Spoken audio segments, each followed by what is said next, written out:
आपके पास यहाँ पर सवाल में ये कहा गया है कि a particle is projected with the velocity under root of the trivial at the point A, lowest point of the circle in the vertical plane. Find the maximum height above the horizontal level of the point A if the string flex at the point B as shown. हमारे पास सवाल में ये कहा गया है कि a particle is projected with the velocity under root of the 3 at point A, lowest point of the circle, in the vertical plane. Find the maximum height above horizontal level of the point A if the string flex at the point B as shown. और ये हमने यहाँ पर theta भी निकाल लिया है, cos theta is equal to 1/3 आया है सर, राइट। एक आपके पास ये पार्टिकल ये है, उसको स्पीड दिया हुआ है va is equal to under root of the 3 horizontal direction में। ओए आपके पास क्या है, बेसिकली स्ट्रिंग है, राइट सर, इलेक्ट्रिक स्ट्रिंग है, इसमें आपको ज्यादा कोई चीज तो कंफ्यूज करना ही नहीं है। और ये लेंथ l है तो l cos थीटा और प्लस h मैक्स करेंगे हम लोग। अगेन ये सर्कुलर मोशन का बेहतरीन सवाल है, आईटी जेईई एडवांस लेवल का सवाल है, ठीक है सर, इजी।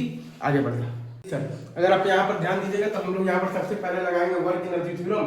तो वहां से हमारे पास आ जाएगा minus mgl into 1 plus cos theta is equal to half m, तो v स्क्वायर माइनस आ जाएगा half m into 3gl, right sir, is to.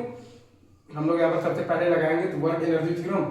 तो वहां से हमारे पास आ जाएगा minus mgl into 1 plus cos theta is equal to half m, तो v स्क्वायर माइनस आ जाएगा half into m into 3gl, minus mgl into 1 plus cos theta is equal to half m v square minus half m into 3gl।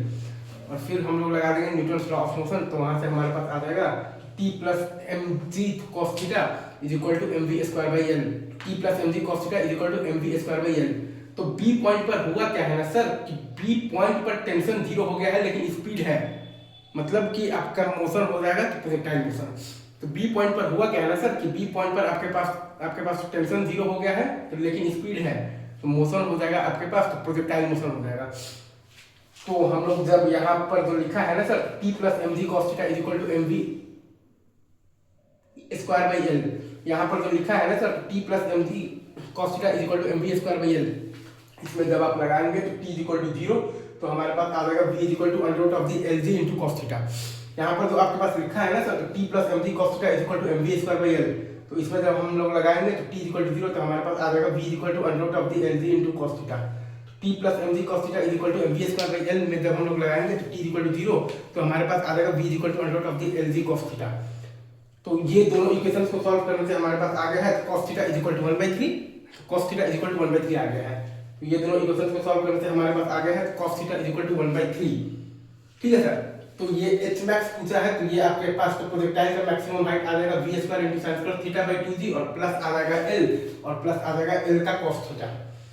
h आ जाएगा हमारे पास, ये तो projectile का maximum height आ जाएगा हमारे पास, तो v square into sin square theta, और by आ जाएगा 2g, और प्लस आ जाएगा l, और प्लस आ जाएगा l इनटू cos थीटा।